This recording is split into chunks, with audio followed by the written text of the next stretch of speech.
Hi, my name is Tyrone Wesley Proctor. I'm known as Tyrone the Bone Proctor, the dance doctor. What I do is I dance. I do a dance style called the whack, which is called waacking.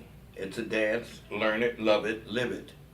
That's it. I was watching, I think, Channel 12, the educational station, and then I saw Rennie, and I saw that. Then I didn't know anything about Illadelphia until one of the dancers from New York, because I lived in New York, came to me and they said, would you like to do this thing? And I said, yeah. And then Rennie had been looking for me, and I didn't even know this for a long while. And we just caught up, and I've been doing Illadelphia ever since. What I like is I like the fact that he's traveling with it, which means that it's going to attract more people to do more of these social dances, which is a positive thing. Waacking was created from the gay community. It's something that has evolved from the gay community to the straight community.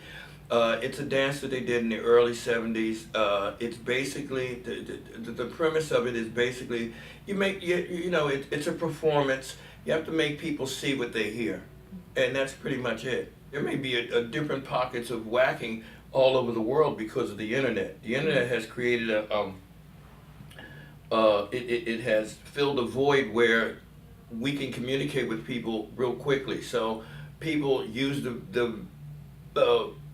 use Facebook, they use the internet for a vehicle to do that. So it's real easy. You may find different styles here. Some people may put a lot of funk in there. Some people may not. Some people do. They do all types of things with the dance. Every style evolves, and when a generation gets a style, they generally tend to make it their own.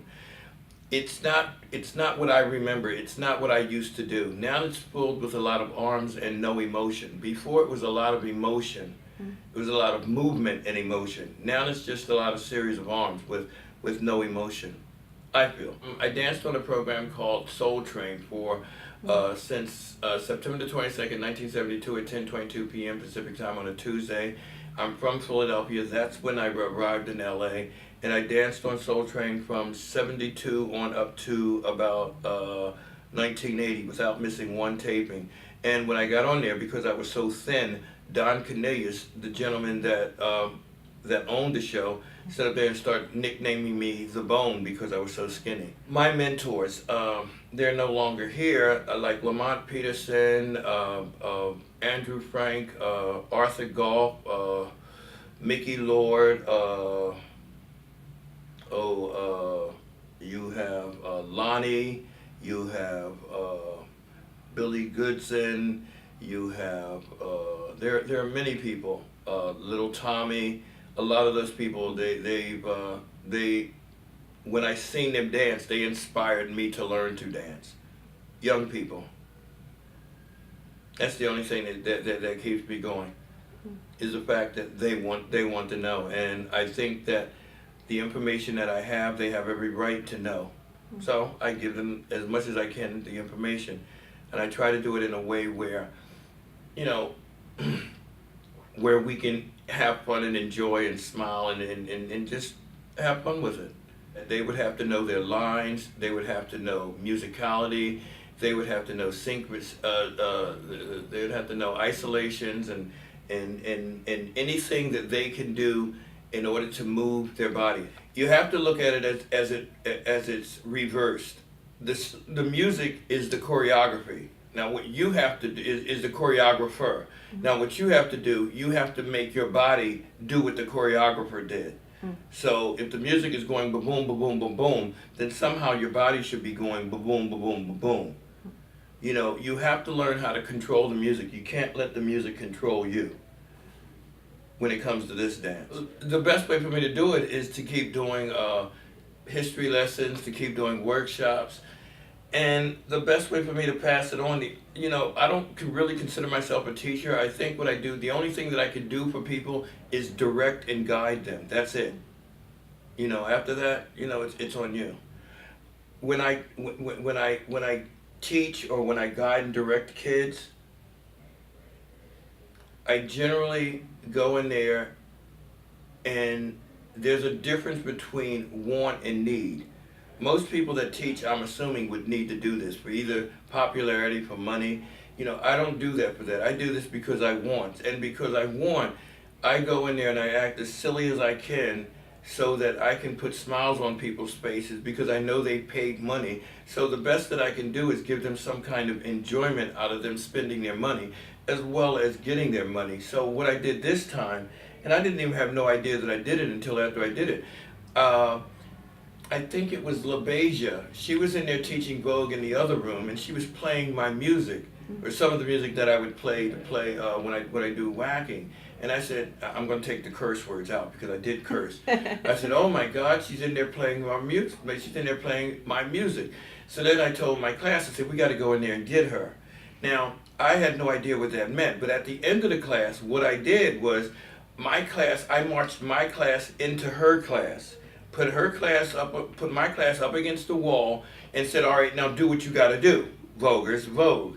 And so, you know, they start voguing, and then they said, oh, well, we did it, so now let's see what you do. So I took my Waacking kids up there, and they start doing that. And I think that's what makes, you know, Illadelphia a good venue to learn, because when you can do that, or when you can allow kids to do that so that they can get a taste of this and get a taste of that, it can only be good. I don't think you have to be proficient in every song, in every dance style, but it is important. It is good for you to learn how to do each style. You don't have to be proficient in it, but as long as you learn it and have some kind of knowledge of it, working knowledge, you're good. When I'm asked to go around the country and around the world, because it's such an edited time, and I don't have too much. The time frame is like cut to a weekend. You know, they'll want me to go in there to do one workshop, and then I do the workshop, and then I do the judging, and then after I do the judging, then they have the battle, I do the judging, and then I go home. It's not a lot of time to do that, but when they do something like this, like Illadelphia, and I can go there, and I can come back, and I can come back, and then I can do 1 or 2 or 3, it matters because at this point, I can give them more. You see, because I have more time to give it to them. Most people are dancing around the music. With Waacking, you have to dance in it. You have to make people see what they hear. And it's not what you do, but it's the way that you do it. It's the way that you hear the music. It's how you interpret the music. You can do that from the top of your head to the bottom of your foot, however you deem fit to do it. The number one reason why I'm doing this is because I don't want people in the dance community to forget that these are the people that have contributed to dance as well as everybody else. If I can give the students out there something that I could leave with them, it would be to practice. Practice, practice, practice. Do not wait till somebody comes like myself and show you this. I want to see what you're doing outside of my class. I want to see if you're doing those same movements when you're walking down the corridor. If you're trying to remember, if you're trying to decipher, what I want you to be able to come up and speak to me. If you're shy and you're in my class, because there's a couple of people that were shy in my class, I want them to be able to come up. The other thing is that there's a gay component to all of this. Because it started in the gay community, gay people aren't attached to this as much as straight people are. You know, as I said, let me give you for instance, because I think this may be important. I was somewhere, I don't know what city I was in, but there was 3 guys that were in the back of my class, and generally when I do a class, I generally tell them to bring heels. And the guys brought their heels, and they were in there, and they were doing what they were supposed to, they were doing what I asked them to do. And I turn around, and then they're all in tears, and I'm thinking, oh my God, you know, I'm very crazy. So I didn't know if I offended him or if I did anything like that. So I went back to him, and I asked them, you know, what was wrong. And by this time, everybody had stopped, and they had said, no, nothing's wrong. We're just so happy because this is a dance that we can do where nobody's going to what's the word? Nobody's going to, what's the word that I'm looking for? Judge? Yeah, nobody's going to judge me.